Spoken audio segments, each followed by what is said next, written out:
Hi, in this video we're going to take a look at Cypher. Cypher is the big daddy of the three synths. It's a 3-oscillator monster with 2 multimode filters, 2 wave shapers, 2 LFOs, 3 envelopes, and it's capable of frequency modulation, wave shape modulation and ring modulation. So there's a lot going on there, but hopefully we'll demystify some of that. I'll just run you through the general signal flow first. We've got the 3 oscillators here on the left. And these 3 oscillators can be mixed together using these gain sliders here, and they can be sent to either filter 1 or filter 2 using this slider next to it. You can do this by varying amounts, so you can actually send as much of the oscillator to either filter as you want. Now, attached to each filter is a wave shaper, so this is shaper 1 and this goes into filter 1, unless I have this post button enabled here, which means that the shaper will actually be after the filter. Again, down here I have shaper 2, which comes before filter 2 unless I have the post button enabled, in which case the shape will come after filter 2. And the 2 filters can be routed a variety of ways, either in series or parallel. So let's have a listen to Cypher. I've got a project here with Guru on drums, BFD2 on drums, Strobe on bass and Cypher on a kind of arpeggiated lead sound.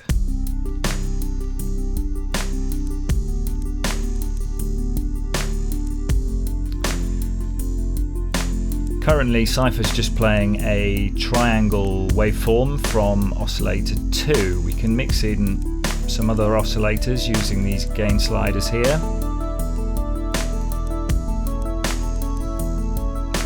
Currently both the filters are off. We'll look at those in a minute. So I can change the wave shape of any of the oscillators using the wave knob here.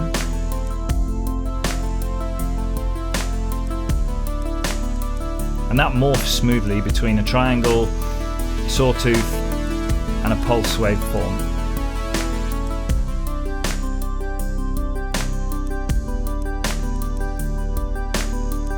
I can change the pitch of each oscillator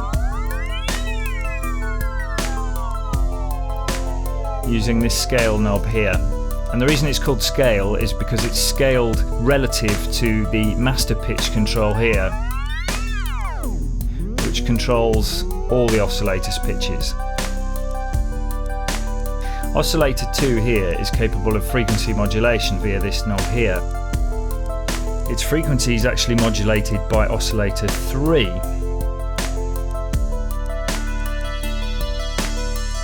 It's quite a classic sound. And what we've done is we've built in some couple of nice features into the tuning of the oscillators. If I right click on the scale knob of oscillator 3, I get various parameters, but these top 4 here are what we're interested in. What these are is different ways of tuning the oscillator. The 2 I'm interested in are equal and harmonic. Currently we're on equal, which is semitones. The other interesting option here is harmonic. And what harmonic does is it allows us to tune our oscillators in equal harmonic divisions of each other. And what that does is it allows us to do frequency modulation in a nice pleasing harmonic way. So if I raise the frequency and we just listen to oscillator 2, you'll hear the exact effect of the frequency modulation. So that's a normal triangle wave. And I'm increasing the frequency modulation, which is coming from oscillator 3.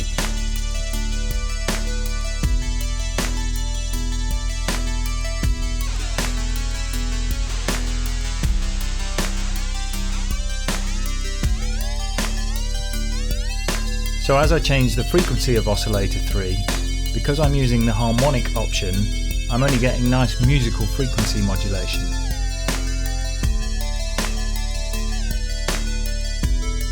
If I change that to off, you'll see that what we get is much more inharmonic sounds.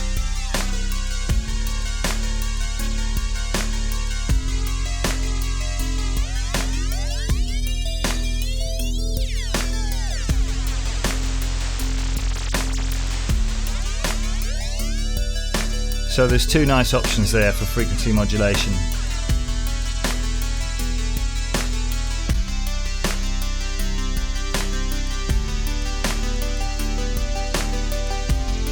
So let's take a look at the filters. If I enable filter 1, you hear it instantly coming into play there. What we have is we have a master frequency cutoff knob, and that affects both filters' frequencies.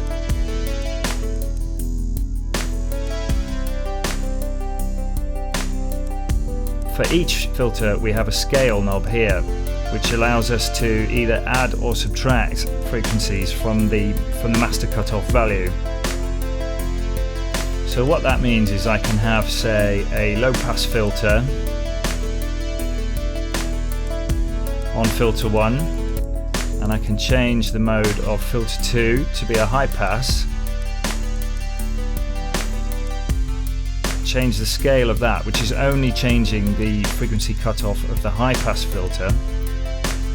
And what we've effectively got there, and you can see it in the visualizer, is a band pass, because we've got a high pass and a low pass together in series.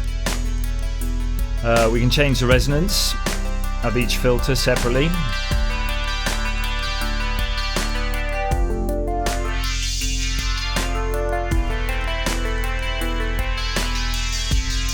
We can apply envelope modulation from either modulation envelope 1 or modulation envelope 2.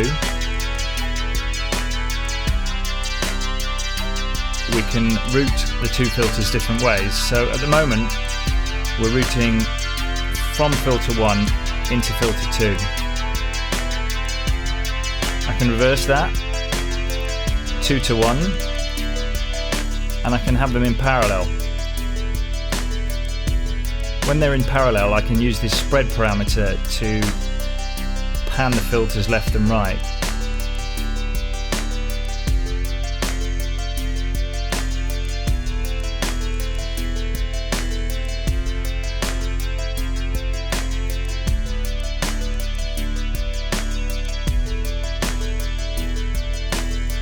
And let's just take a quick look at the shapers. I'm going to put this back in series mode.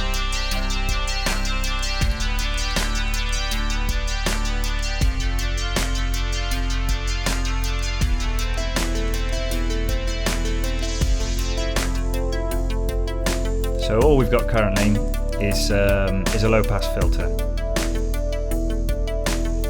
Oh, it's worth noting as well that filter 1 and filter 2 are both capable of frequency modulation as well, again from oscillator 3, and some interesting sounds can be had via that, especially if you enable the low parameter on oscillator 3, which basically turns it into another LFO.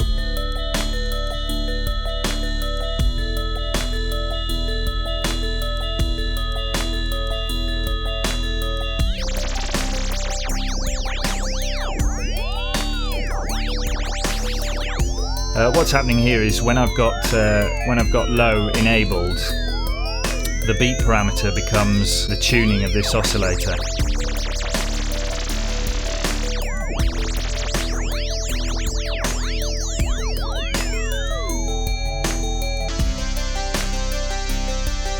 So let's take a look at those shapers. Currently we've got filter 1 enabled, so if I enable shaper 1 and change the drive parameter, it's basically applying a wave shaper to every voice, to these three oscillators going through the wave shaper.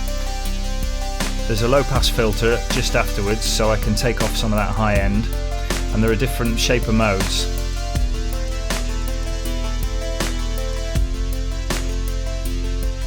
And I can put this wave shaper either pre or post filter, depending on my needs.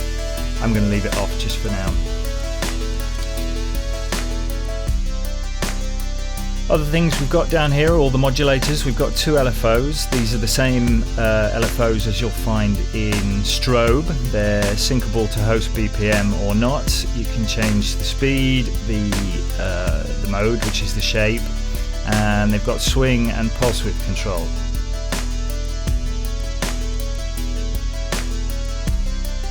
We've got modulation envelopes, which again are the same as you can find in strobe with BPM sync. You can loop the envelopes and you can turn them from logarithmic to linear. And there's two of each of those, so there's plenty of modulation capability. And that, in a nutshell, is Cypher.